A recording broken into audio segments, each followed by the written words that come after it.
സുഗന്ധഗിരി മരം കൊള്ളക്കേസിൽ Wayanad south DFOയുടെ suspension റദ്ദാക്കിയതിൽ വൻ അട്ടിമറി. വിശദീകരണം ചോദിച്ചില്ലെന്ന് ചൂണ്ടിക്കാണിച്ചാണ് വനം വകുപ്പ് നടപടി പിൻവലിച്ചത്. എന്നാൽ വിശദീകരണം ചോദിച്ചതിന് ശേഷമാണ് നടപടിയെടുത്തതെന്ന് തെളിയിക്കുന്ന രേഖകൾ റിപ്പോർട്ടിന് ലഭിച്ചു.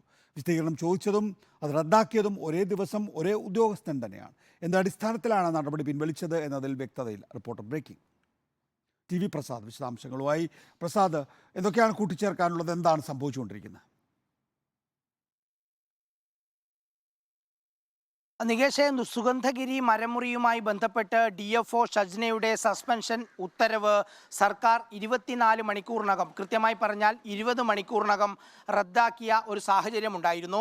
അത് അസാധാരണ സംഭവമാണ്. സാധാരണ ഒരിക്കലും ഇത്തരത്തിലുള്ള ഒരു സസ്പെൻഷൻ ഓർഡർ ഇറക്കിക്കഴിഞ്ഞാൽ അത് അതേ ദിവസം പിൻവലിക്കുന്ന ഒരു രീതി സർക്കാർ സംവിധാനത്തിലില്ല.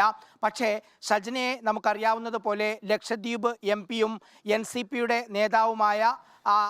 നേതാവുമായ ആൾ ഷജ്നയുടെ ഏറ്റവും അടുത്ത സുഹൃത്താണ്. അതുകൊണ്ട് തന്നെ NCP ഭരിക്കുന്ന വകുപ്പാണ്. NCPയുടെ നേതാവാണ് AK ശശീന്ദ്രൻ. അങ്ങനെ PC ചാക്കോ വഴിയും ആ ലക്ഷദ്വീപ് MP വഴി കേന്ദ്ര നേതൃത്വത്തിലും ഇടപെട്ടാണ് വളരെ പെട്ടെന്ന് DFOയ്ക്കെതിരായ നടപടി മരവിപ്പിച്ചത് എന്ന വാർത്ത നമ്മൾ കഴിഞ്ഞ ദിവസം റിപ്പോർട്ട് ചെയ്തിരുന്നതാണ്. അത് ശരിയാണ് എന്ന് തെളിയിക്കുന്ന കൂടുതൽ രേഖകളാണ് ഇന്നിപ്പോൾ നമ്മൾ പുറത്തുവിടുന്നത്.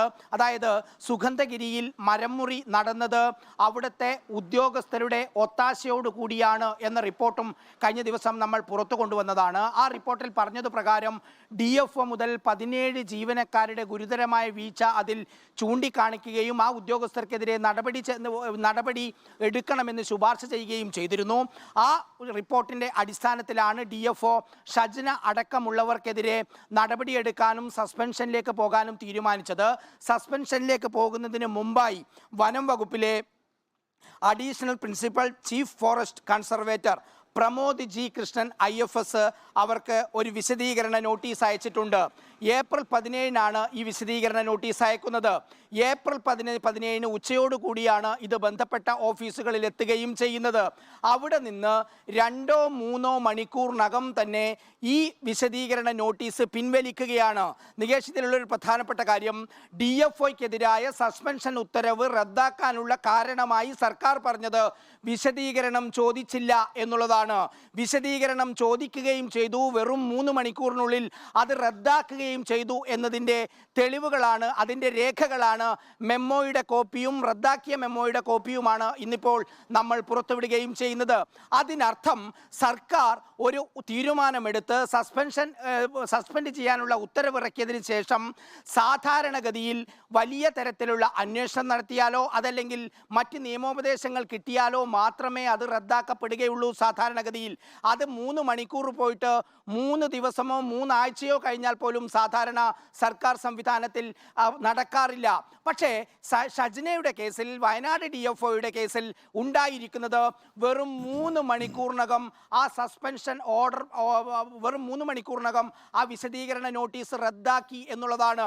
അതിൻ്റെ ഫയൽ പരിശോധിച്ച ഉദ്യോഗസ്ഥരിൽ നിന്ന് മനസ്സിലാകുന്നത് അത് റദ്ദാക്കാനുള്ള ഒരു കാരണവും ആ ഫയലിൽ രേഖപ്പെടുത്തിയിട്ടില്ല എന്നുള്ളതാണ്.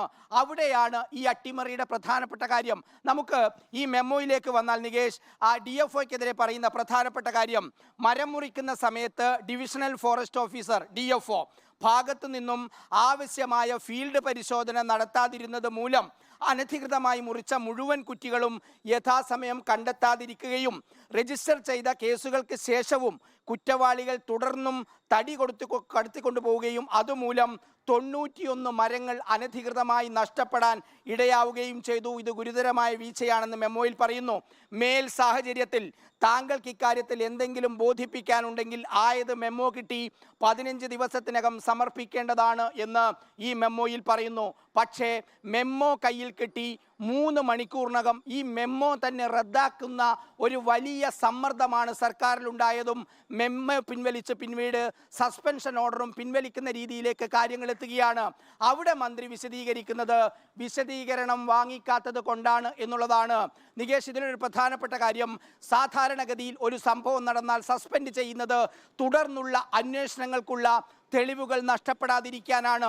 അങ്ങനെ നഷ്ടപ്പെടാതിരിക്കണമെങ്കിൽ സ്വാഭാവികമായും ഇങ്ങനൊരു വിശദീകരണം വാങ്ങിക്കേണ്ട ആവശ്യമേ ഇല്ല.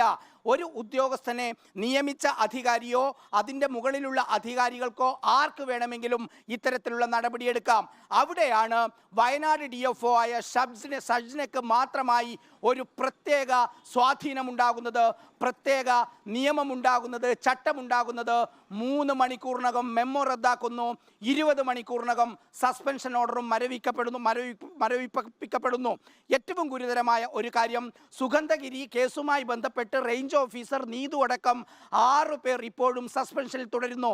പക്ഷേ അവരുടെ കാര്യത്തിൽ വിശദീകരണം ചോദിച്ചിരുന്നോ എന്ന് സർക്കാർ ആരാഞ്ഞില്ല. കാരണം ഒരുപക്ഷെ അവർക്ക് വേണ്ടി ഇത്തരത്തിലുള്ള സമ്മർദ്ദം ഉണ്ടായി കാണില്ല. നികേഷ്, ഒരു കാര്യം ഉറപ്പാണ്, ഇത് സർക്കാർ തലത്തിലുള്ള വിശദീകരണം വാങ്ങിക്കാത്തതിൻ്റെ ഭാഗമായി ഉണ്ടായ സസ്പെൻഷൻ ഓർഡർ പിൻവലിക്കലല്ല, പകരം NCPയുടെ നേതൃത്വത്തിൽ സംസ്ഥാന തലത്തിലും കേന്ദ്ര തലത്തിലും ഉണ്ടായ ഇടപെടലിന്റെ ഭാഗമായാണെന്ന് വ്യക്തമാകുന്ന രേഖകളാണ്. പ്രസാദാണ് വിശദാംശങ്ങൾ നൽകുന്നത്. സുഗന്ധഗിരി വനം കൊള്ള കേസിൽ, മരം കൊള്ള കേസിൽ വയനാട് സൗത്ത് DFOയുടെ സസ്പെൻഷൻ റദ്ദാക്കിയതിൽ വൻ അട്ടിമറിയുണ്ട് എന്നാണ് PR പ്രസാദ് റിപ്പോർട്ട് ചെയ്യുന്നത്. വിശദീകരണം ചോദിച്ചില്ലെന്ന് ചൂണ്ടിക്കാണിച്ചാണ് വനം വകുപ്പ് നടപടി പിൻവലിച്ചിരിക്കുന്നത്.